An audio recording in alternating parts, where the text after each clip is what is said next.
দর্শক, 3 দিন ধরে আপনাদেরকে যে উপকূলের আবহাওয়ার যে তথ্যগুলো দিয়ে এসেছিলাম, আজকে কিন্তু ঠিক তার চিত্রটা ভিন্ন।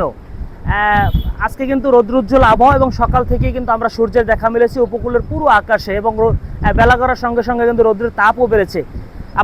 আপনারা জানেন যে গত 3 দিন ধরে কিন্তু বঙ্গোপসাগরে সৃষ্টি হওয়া যে নিম্নচাপ, লঘুচাপটি সৃষ্টি হয়েছিল, সেই লঘুচাপ থেকে কিন্তু নিম্নচাপ এবং পরে গভীর নিম্নচাপে পরিণত হয় কিন্তু গতকালকেই এই উপকূল অতিক্রম করেছে সেই গভীর নিম্নচাপটি। এবং সেই নিম্নচাপের প্রভাবে কিন্তু টানা 3 দিন গুড়ি গুড়ি বৃষ্টি, তারপরে মাঝারি এবং ভারী বর্ষণের শিকার কিন্তু উপকূলের মানুষ হয়েছে। এবং আমরা দেখেছি পুরো উপকূল জুড়ে কিন্তু টানা বর্ষণের প্রভাবে বিভিন্ন এলাকা প্লাবিত হয়েছে। এই প্লাবিত হওয়ার অন্যতম কারণ ছিল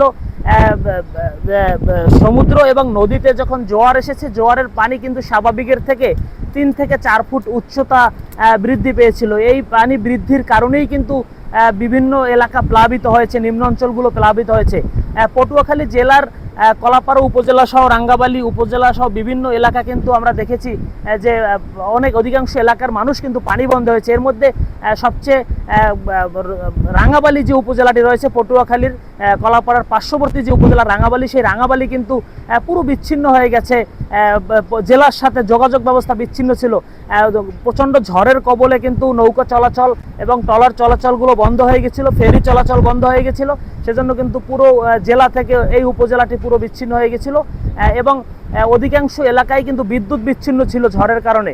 এবং আপনাদেরকে আরও একটি বিষয় জানিয়ে রাখি যে কলাপাড়ার যে সমস্ত ঝুঁকিপূর্ণ বেড়িবাঁধগুলো রয়েছে, সেগুলো কিন্তু জোয়ারের সময় বিভিন্ন জায়গায় অল্প অল্প ক্ষতির সম্মুখীন হয়েছে। তবে কলাপাড়ায় এখন পর্যন্ত বেড়িবাঁধ ছুটে কোনো গ্রাম প্লাবিত হওয়ার খবর আমরা পাইনি। তবে টানা বর্ষণের ফলে, ধারাবাহিক বৃষ্টির ফলে কিন্তু বিভিন্ন এলাকা প্লাবিত হয়েছে, পানিবন্দী হয়েছে, বিভিন্ন এলাকায় কিন্তু গ্রাম প্লাবিত হয়েছে, কিন্তু কোনো বেড়িবাঁধ ছুটে প্লাবিত হয়নি, এটি বৃষ্টির পানির কারণে হয়েছে। এবং ঠিক এই টানা 3 দিন পরেই কিন্তু আজকে পুরো দক্ষিণ অঞ্চলের যে উপকূলীয় এলাকাগুলো রয়েছে, সেই উপকূলের আকাশে কিন্তু আমরা সকাল থেকেই দেখেছি সূর্যের দেখা মিলেছে, এবং তেমন একটি মেঘের দেখা আমরা পাইনি। এবং বেলা গড়ার সঙ্গে সঙ্গে কিন্তু রৌদ্রের তাপও কিছুটা বেড়েছে। তবে উপকূলের মানুষের মধ্যে স্বস্তি ফিরেছে এই কারণেই যে টানা 3 দিন বৃষ্টির কারণে কিন্তু তারা অনেকেই তাদের ফসল নষ্ট হয়েছে, অনেকের মাছের ঘের তলিয়ে গেছে। তো আজকে আমরা এখানে স্থানীয় কৃষকদের সঙ্গে কথা বলেছি, অধিকাংশ মানুষের কিন্তু মাছের ঘের তলিয়ে গেছে এবং অনেকের ফসল নষ্ট হয়েছে। এবং উপজেলা কৃষি কর্মকর্তার সঙ্গে আমরা কথা বলেছি, তিনি আমাদেরকে যেমনটা বলেছেন যে এই মুহূর্তে মাঠে তেমন ফসল না থাকলেও এই মুহূর্তে কিন্তু আম চাষিদের বেশ কিছু ক্ষয়ক্ষতি হয়েছে, কারণ ঝড়ের কারণে আম বাগানগুলোর আম গাছ ভেঙে গিয়েছে এবং কাঁচা পাকা আমগুলো ঝরে পড়ে গেছে। এবং কিছু কৃষকের কিন্তু মাঠে ধানও রয়েছে, তাদের ধানেরও বেশ ক্ষয়ক্ষতি হয়েছে। এবং আমরা কলাপাড়া উপজেলা মৎস্য কর্মকর্তার সঙ্গে কথা বলেছি, তিনি আমাদেরকে যেমনটা জানিয়েছেন যে অধিকাংশ জায়গায় কিন্তু মাছের ঘের রয়েছে, সেই মাছের ঘেরগুলো কিন্তু প্লাবিত হয়েছে টানা বর্ষণের কারণে।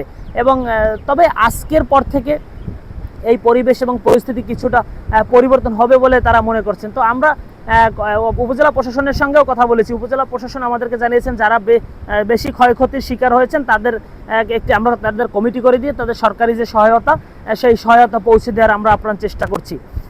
তো স্বস্তির খবর হচ্ছে আরও একটি বিষয় যে অবরোধ, সমুদ্রে যে 58 দিনের অবরোধ চলছিল, মাছ ধরায় যে নিষেধাজ্ঞা, সরকারি নিষেধাজ্ঞা, সেই নিষেধাজ্ঞার কারণে কিন্তু সমুদ্রে কোনো জেলে ছিল না। এটি মৎস্য অধিদপ্তর এবং মৎস্য ব্যবসায়ীরা আমাদেরকে জানিয়েছেন যে সমুদ্রে এই মুহূর্তে কোনো মাছের ট্রলার অথবা ছোট যে নৌকা মাছ ধরা, সেগুলো কিন্তু সমুদ্রে নেই।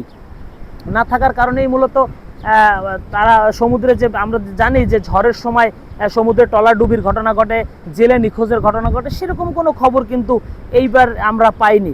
তবে এই যে উপকূল জুড়ে যে রৌদ্রোজ্জ্বল আবহাওয়া, এবং এই আবহাওয়া যদি বেশ কিছুদিন থাকে, তাহলে হয়তো যে সমস্ত ফসল নষ্ট হয়েছে অথবা মানুষ ক্ষতির সম্মুখীন হয়েছে বা কাঁচা পাকা ঘরগুলো ক্ষতি হয়েছে, এগুলো কিন্তু কিছুটা স্বস্তিতে ফিরবে বলে মনে করছেন। তবে জেলা আবহাওয়া অফিস জেলা আবহাওয়া অফিস থেকে আমাদেরকে বলা হয়েছে যে তাদের যে সর্বশেষ প্রজ্ঞাপন, সেই প্রজ্ঞাপনে আমরা দেখেছি যে সমুদ্র বন্দর সমূহকে যে 3 নম্বর সংকেত দেওয়া ছিল, সেই সংকেত কিন্তু তারা উঠিয়ে নিয়েছে এবং বলেছে যে সমুদ্রে সৃষ্টি হওয়া গভীর নিম্নচাপটি কিন্তু উপকূল অতিক্রম করেছে এবং বেশ কিছুদিন হয়তো আবহাওয়া এরকমই থাকবে বলেও তারা আমাদেরকে জানিয়েছেন। তো এই ছিল আমার কাছে উপকূলের সর্বশেষ আবহাওয়ার পরিস্থিতি, এবং এরপরেও যদি আবহাওয়ার কোনো পরিবর্তন অথবা অন্য কোনো খবর থাকে আমরা ঢাকা পোস্টের মাধ্যমে আপনাদেরকে জানিয়ে দেওয়ার চেষ্টা করব। S M Almas, Dhaka Post, Kuakata.